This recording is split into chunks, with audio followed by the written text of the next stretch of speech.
गुरु ब्रह्म महिमा अलेख शरण। नमस्कार दर्शक वृंद, आपण मानंकु आजिर राशिफल कार्यक्रम मु एस कुमार स्वागत जनाऊँगी।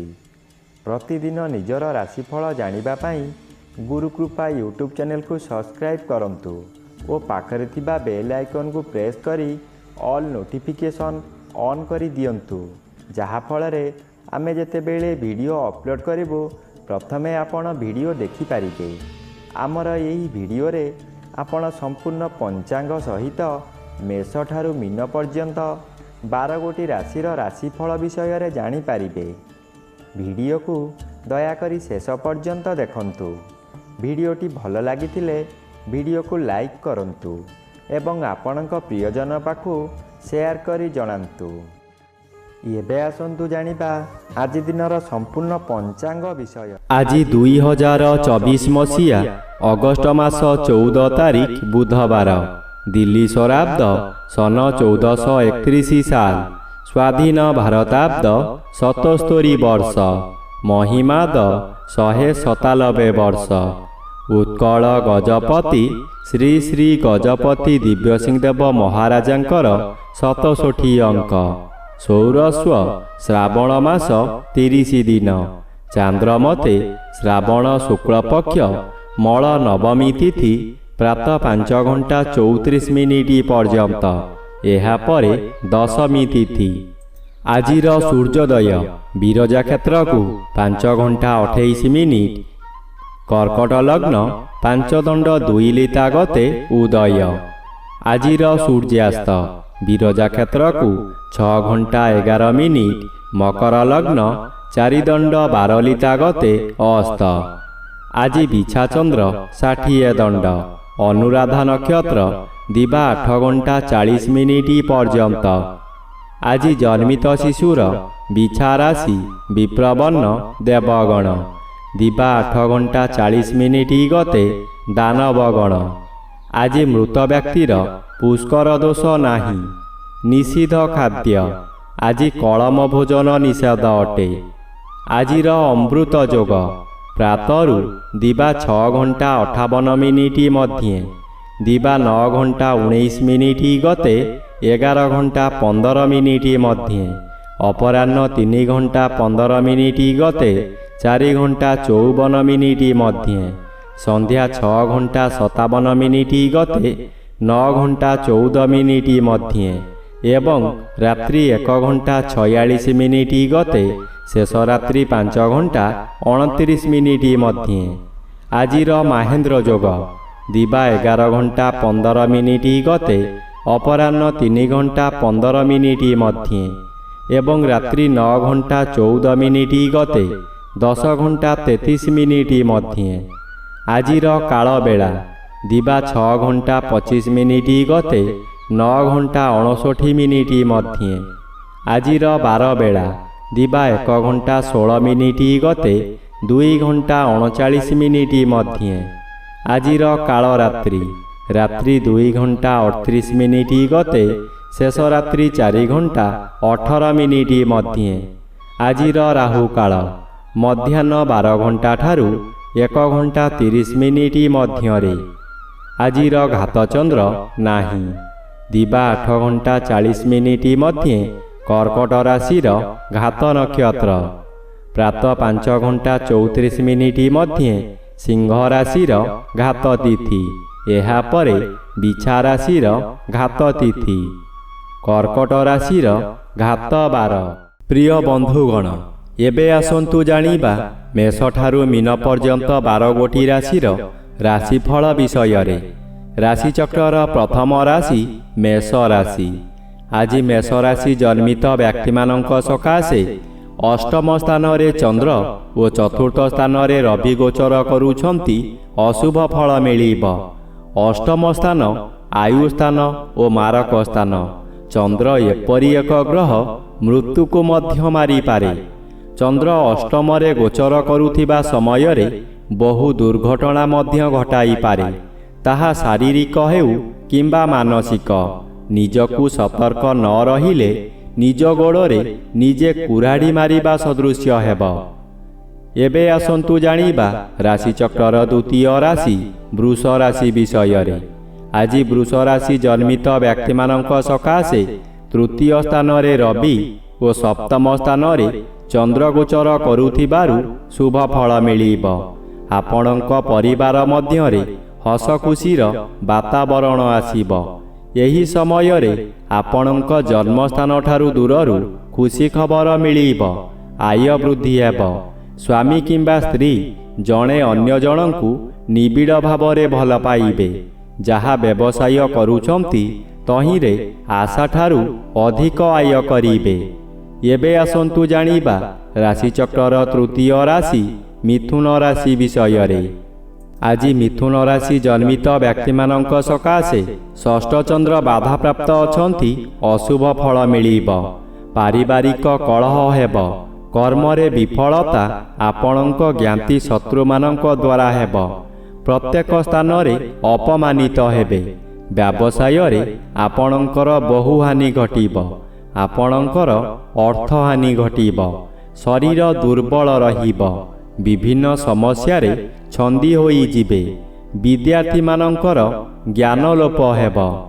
ଏବେ ଆସନ୍ତୁ ଜାଣିବା ରାଶିଚକ୍ରର ଚତୁର୍ଥ ରାଶି କର୍କଟ ରାଶି ବିଷୟରେ। ଆଜି କର୍କଟ ରାଶି ଜନ୍ମିତ ବ୍ୟକ୍ତିମାନଙ୍କ ସକାଶେ ପଞ୍ଚମ ସ୍ଥାନରେ ଚନ୍ଦ୍ରଗୋଚର କରୁଛନ୍ତି। ଶୁଭ ଫଳ ମିଳିବ। ଆପଣଙ୍କର ସ୍ୱାସ୍ଥ୍ୟ ଉତ୍ତମ ରହିବ। ପୂର୍ବରୁ ଯେଉଁମାନେ ଆପଣଙ୍କୁ ହଇରାଣ ହରକତ କରୁଥିଲେ ଏବେ ଆପଣ ଶାନ୍ତିରେ ରହିପାରିବେ। ପଞ୍ଚମ ଗୃହ ଜ୍ଞାନ ଗୃହ ହୋଇଥିବାରୁ ଆପଣଙ୍କର ବିଭିନ୍ନ ଜ୍ଞାନ ବୃଦ୍ଧି ହେବ। ଆପଣଙ୍କ ଉପସ୍ଥିତ ଜ୍ଞାନ ବଳରେ ବହୁ ବଡ଼ ବଡ଼ ବିପଦରୁ ମୁକୁଳି ଯିବେ। ଜନ୍ମର ବି ଓ ଘାତବାର ଅଶୁଭ। ଆଜି ବାହାରକୁ ଯାତ୍ରା କରିବାରେ କଷ୍ଟ ଅନୁଭବ କରିବେ। ଏବେ ଆସନ୍ତୁ ଜାଣିବା ରାଶିଚକ୍ରର ପଞ୍ଚମ ରାଶି ସିଂହ ରାଶି ବିଷୟରେ। ଆଜି ସିଂହ ରାଶି ଜନ୍ମିତ ବ୍ୟକ୍ତିମାନଙ୍କ ସକାଶେ ଚତୁର୍ଥ ଚନ୍ଦ୍ର ଓ ଦ୍ୱାଦଶ ରବି ଉଭୟ ଅଶୁଭ ଫଳ ମିଳିବ। ଆପଣ କାହାରି ପ୍ରରୋଚନାରେ ପଡ଼ି ବହୁ ସ୍ଥାନ ଭ୍ରମଣ କରିବାକୁ ଯିବେ। ଆପଣଙ୍କର ସଞ୍ଚିତ ଧନମାନ ଅଯଥାରେ ଖର୍ଚ୍ଚ କରିବେ। ଚତୁର୍ଥ ଗୃହ ବିଦ୍ୟାଗୃହ ଓ ମାତୃଗୃହ ହୋଇଥିବାରୁ ବିଦ୍ୟାର୍ଥୀମାନେ ବିଦ୍ୟା ପଠନରେ ଦୁର୍ବଳ ରହିବେ। ମାତାଙ୍କର ଶରୀର ପୀଡ଼ା ହେବ। ଥଣ୍ଡା କାଶ ଆଦି ଲାଗି ରହିବ। ଆପଣଙ୍କର ଦୁଃଖ ପରେ ଦୁଃଖ ମାଡ଼ି ଆସିବ। ଏବେ ଆସନ୍ତୁ ଜାଣିବା ରାଶିଚକ୍ରର ଷଷ୍ଠ ରାଶି କନ୍ୟା ରାଶି ବିଷୟରେ। ଆଜି କନ୍ୟା ରାଶି ଜନ୍ମିତ ବ୍ୟକ୍ତିମାନଙ୍କ ସକାଶେ ତୃତୀୟ ଚନ୍ଦ୍ର ଅନ୍ୟ ଗ୍ରହ ଦ୍ୱାରା ବାଧା ପାଉଥିବାରୁ ଶୁଭ ଫଳରେ ଭଟ୍ଟା ପଡ଼ିଯିବ। ହଠାତ୍ କେଉଁଠାରୁ ଦୁଃଖଦ ଖବର ମିଳିପାରେ। ଆପଣ ହଠାତ୍ ଅର୍ଥ ବ୍ୟୟ କରିବାକୁ ବାଧ୍ୟ ହେବେ। ପରିବାର ମଧ୍ୟରେ କାହାରି ଶରୀର ଅସୁସ୍ଥ ରହିପାରେ। ଯେକୌଣସି କାର୍ଯ୍ୟ କରିବା ପୂର୍ବରୁ ନିଜକୁ ନିଜେ ବାଧା ଦେବେ। ମନୋବଳ କମିଯିବା କାରଣରୁ ସ୍ୱାସ୍ଥ୍ୟରେ ଅବନତି ଦେଖାଦେବ। ଏବେ ଆସନ୍ତୁ ଜାଣିବା ରାଶିଚକ୍ରର ସପ୍ତମ ରାଶି ତୁଳା ରାଶି ବିଷୟରେ। ଆଜି ତୁଳା ରାଶି ଜନ୍ମିତ ବ୍ୟକ୍ତିମାନଙ୍କ ସକାଶେ ଦ୍ୱିତୀୟ ସ୍ଥାନରେ ଚନ୍ଦ୍ରଗୋଚର କରୁଛନ୍ତି। ଶୁକ୍ଳ ପକ୍ଷରେ ଦ୍ୱିତୀୟ ଚନ୍ଦ୍ର ଆପଣଙ୍କୁ ଶୁଭ ଫଳମାନ ଦେବାର ପରିଲିଖିତ ହୁଏ। ଦଶମର ବି ଶୁଭ ଫଳ ମିଳିବ। ଆପଣଙ୍କର ତେଜ ବୃଦ୍ଧି ହେବ। ଆପଣଙ୍କ ଚାହାଣୀରେ ଶତ୍ରୁମାନଙ୍କୁ ମିତ୍ର କରି ଆପଣ କାର୍ଯ୍ୟରେ ଲଗାଇବେ। ସେହିମାନଙ୍କ ଦ୍ୱାରା ଧନ ଅର୍ଜନ କରି ଆପଣ ଧନୀ ହୋଇପାରନ୍ତି। ଆପଣଙ୍କର ଗୁରୁଜନମାନେ ଆପଣଙ୍କୁ ସାହାଯ୍ୟର ହାତ ବଢ଼ାଇବେ। ଏବେ ଆସନ୍ତୁ ଜାଣିବା ରାଶିଚକ୍ରର ଅଷ୍ଟମ ରାଶି ବିଛା ରାଶି ବିଷୟରେ। ଆଜି ବିଛା ରାଶି ଜନ୍ମିତ ବ୍ୟକ୍ତିମାନଙ୍କ ସକାଶେ ନବମର ବି ବାଧାପ୍ରାପ୍ତ ଅଛନ୍ତି। ମାସର ଶେଷାର୍ଦ୍ଧ ହେତୁ ଅଶୁଭ ଫଳ ମିଳିବ। ଶ୍ରୀଚନ୍ଦ୍ର ଆଂଶିକ ବାଧାପ୍ରାପ୍ତ ଅଛନ୍ତି। କିଛି ଶୁଭ ଫଳ ମିଳିବ। ଘରକୁ କୌଣସି ଅତିଥି ଆଗମନ କରିପାରନ୍ତି। ଗୃହରେ ଖାଇବା ଧୁମଧାମ ହେବ। ଆଜି ଯଦି କେଉଁ ସ୍ଥାନକୁ ଯାତ୍ରା କରିବାର ଅଛି ସ୍ଥଗିତ ରଖନ୍ତୁ। ଭଲରେ ଭେଲ ହେବ। ଅର୍ଥାତ୍ ଆପଣ ଭଲ କାମ କରି ନିନ୍ଦା ଓ ଅପବାଦ ପାଇବେ। ଶତ୍ରୁମାନେ ଚତୁର୍ଦିଗରୁ ଘେରି ରହିବେ। ଏବେ ଆସନ୍ତୁ ଜାଣିବା ରାଶିଚକ୍ରର ନବମ ରାଶି ଧନୁ ରାଶି ବିଷୟରେ। ଆଜି ଧନୁ ରାଶି ଜନ୍ମିତ ବ୍ୟକ୍ତିମାନଙ୍କ ସକାଶେ ଅଷ୍ଟମ ସ୍ଥାନରେ ରବି ଓ ଦ୍ୱାଦଶ ସ୍ଥାନରେ ଚନ୍ଦ୍ର ଗୋଚର କରୁଥିବାରୁ ଅତି ଅଶୁଭ ଫଳ ମିଳିବ। ଆପଣଙ୍କର ହଠାତ୍ ଏପରି ପରିସ୍ଥିତି ଆସିବ, ଆପଣ ଅର୍ଥ ବ୍ୟୟ କରିବାକୁ ବାଧ୍ୟ ହେବେ। ଦ୍ୱାଦଶ ଚନ୍ଦ୍ର ଆପଣଙ୍କୁ ଅନ୍ଧ ଭଳି କାର୍ଯ୍ୟ କରାଇବ। ଆପଣ କାହାରି ଉପଦେଶକୁ ଗ୍ରହଣ କରିବେ ନାହିଁ। ନିଜ ଇଚ୍ଛାରେ କାର୍ଯ୍ୟ କରି ବିପଦରେ ପଡ଼ିବେ। ପରିବାରରେ କଳହ ହେବ। ହାତ ପାଆନ୍ତାରେ ଥିବା ଅର୍ଥ ହାତରୁ ଖସିଯିବ। ଏବେ ଆସନ୍ତୁ ଜାଣିବା ରାଶିଚକ୍ରର ଦଶମ ରାଶି ମକର ରାଶି। ଆଜି ମକର ରାଶି ଜନ୍ମିତ ବ୍ୟକ୍ତିମାନଙ୍କ ସକାଶେ ଏକାଦଶ ସ୍ଥାନରେ ଚନ୍ଦ୍ର ଗୋଚର କରୁଛନ୍ତି, ଶୁଭ ଫଳ ମିଳିବ। ଆପଣ ବହୁ ଦିନରୁ ଯେଉଁ କାର୍ଯ୍ୟ ସକାଶେ ଅପେକ୍ଷା କରିଥିଲେ ତାହା ଏହି ସମୟରେ ନିଶ୍ଚୟ ପୂରଣ ହେବ। କୌଣସି ଅଫିସରଙ୍କ ସାକ୍ଷାତ ପାଉନଥିଲେ, ଏବେ ତାଙ୍କ ସହିତ ସାକ୍ଷାତ ହେବ। ତାଙ୍କ ସହଯୋଗରେ ଆପଣ ବହୁ ନୂତନ କାମ ପାଇ ଉପକୃତ ହେବେ। ସପ୍ତମ ରବି ଅଶୁଭ। ଆପଣ କରୁଥିବା କାର୍ଯ୍ୟରେ ହଠାତ୍ ପରିବର୍ତ୍ତନ ହୋଇଯିବ। ଏବେ ଆସନ୍ତୁ ଜାଣିବା ରାଶିଚକ୍ରର ଏକାଦଶ ରାଶି କୁମ୍ଭ ରାଶି ବିଷୟରେ। ଆଜି କୁମ୍ଭ ରାଶି ଜନ୍ମିତ ବ୍ୟକ୍ତିମାନଙ୍କ ସକାଶେ ଦଶମ ଚନ୍ଦ୍ର ଅନ୍ୟ ଗ୍ରହ ଦ୍ୱାରା ବାଧା ପାଉଥିବାରୁ କର୍ମକ୍ଷେତ୍ରରେ ଅପଯଶ ଓ ଅପମାନ ମିଳିବ। ଦୁର୍ନାମ ଆପଣଙ୍କର ପିଛା ଛାଡ଼ିବ ନାହିଁ। ସଫଳତା ପାଉଥିବା କାର୍ଯ୍ୟରୁ ବିଫଳତା ମିଳିବ। ଆପଣଙ୍କର ଇଚ୍ଛା ପୂରଣ ହେବ ନାହିଁ। ଆପଣ ଯାହା ସହଜ ବୋଲି ଭାବୁଥିଲେ ତାହା ବହୁ କଷ୍ଟକର ହେବ। ଷଷ୍ଠ ରବି ଶୁଭ। ପୂର୍ବରୁ ଲାଗିଥିବା ରୋଗରୁ ମୁକ୍ତି ମିଳିବ। ମନରେ ସନ୍ତୋଷ ଲାଭ କରିବେ। ଏବେ ଆସନ୍ତୁ ଜାଣିବା ରାଶିଚକ୍ରର ଦ୍ୱାଦଶ ବା ଶେଷ ରାଶି ମୀନ ରାଶି ବିଷୟରେ। ଆଜି ମୀନ ରାଶି ଜନ୍ମିତ ବ୍ୟକ୍ତିମାନଙ୍କ ସକାଶେ ନବମ ସ୍ଥାନରେ ଚନ୍ଦ୍ର ଗୋଚର କରୁଛନ୍ତି, ଶୁଭ ଫଳ ମିଳିବ।